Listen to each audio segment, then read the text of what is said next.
오늘 말씀은 에스라 9장 9절에서 15절입니다.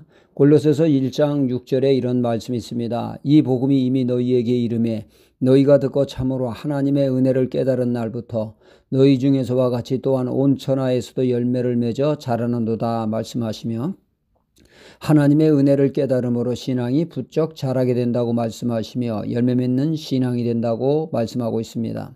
하나님의 말씀이 우리에게 피가 되고 살이 되기 위해서는 반드시 깨달음의 과정을 통해서 얻어지기 때문입니다.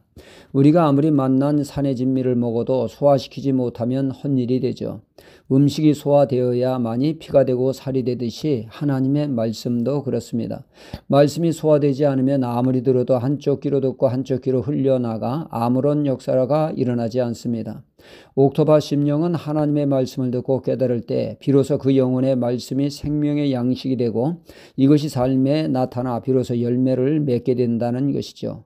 깨달아야 하나님의 말씀이 내 말씀이 되고 그 말씀의 역사를 맛보게 됩니다. 특히 하나님이 값없이 주시는 은혜를 깨닫는 것은 더더욱 중요합니다. 은혜가 우리를 하나님 앞에 바로 세우게 하죠. 노아 시대 사람들은 죄악으로 가득 차 있었으나 노아만큼은 그리하지 않음은 하나님의 은혜를 입었기 때문이라고 말씀하고 있습니다. 은혜가 무엇입니까? 자기가 없는 자에게 값없이 주어지는 것을 뜻합니다. 한마디로 공짜라는 것이죠. 고린도전서 15장 10절에 사도 바울은 고백하기를 나의 나된 것은 하나님의 은혜로 된 것이니 내게 주신 그의 은혜가 헛되지 아니하여 내가 모든 사도보다 더 많이 수고하였으나 내가 아니요 오직 나와 함께 하신 하나님의 은혜로라 고백하고 있습니다. 그러니까 사도 바울이 다른 사도보다 탁월하게 사역을 감당했으나 자신이 나 잘났소 할 수 없다는 것이죠. 그저 하나님이 하셨습니다 라고 겸손히 고백할 수 없다는 얘기입니다. 이는 빈말로 한 것이 아니라 진심으로 우러나온 말입니다. 그가 어떤 사람이었는가를 보면 그런 말을 할 수밖에 없음을 이해하게 됩니다.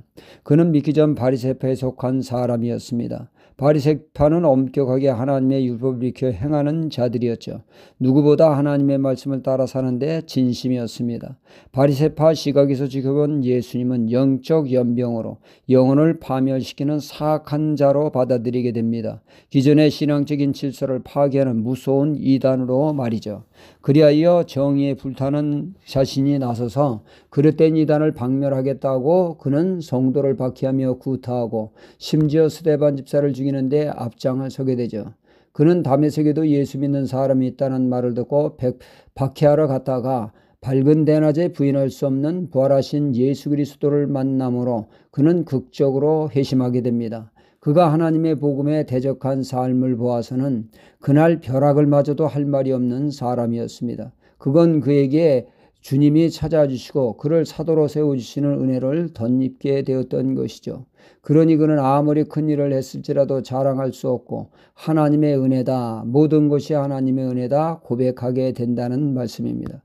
오늘 말씀에 에스라는 하나님의 은혜를 고백하고 있습니다. 이스라엘 백성이 지은 죄로 말할 것 같으면 벼락 맞아 마땅하다는 얘기죠. 하나님의 그 경고에도 불구하고 무수한 선지자를 보내 돌이킬 기회를 주었건만 그들은 이에 아랑곳하지 않고 제약으로 치달아 하나님의 진노로 바벨론에 통하여 그들은 심판에 이르게 되었습니다. 싹 다 잡아 70년 동안 그들은 포로 생활을 하게 되었죠. 그들의 지은 죄로 봐서는 그렇게 끌려가 역사 속에 사라질 존재들이었습니다. 하나님은 그들의 죄보다 더 큰 은혜로 다시금 고국에 돌아와 하나님을 다시 섬길 수 있는 은혜를 주심에 남은 자들이 다시 고국에 돌아와 하나님을 섬기게 됐다는 말씀이죠. 우리가 이렇게 있는 것은 다름 아닌 하나님의 은혜가 아닐 수 없습니다. 그래서 우리는 늘 삶 속에서 감사할 수밖에 없습니다.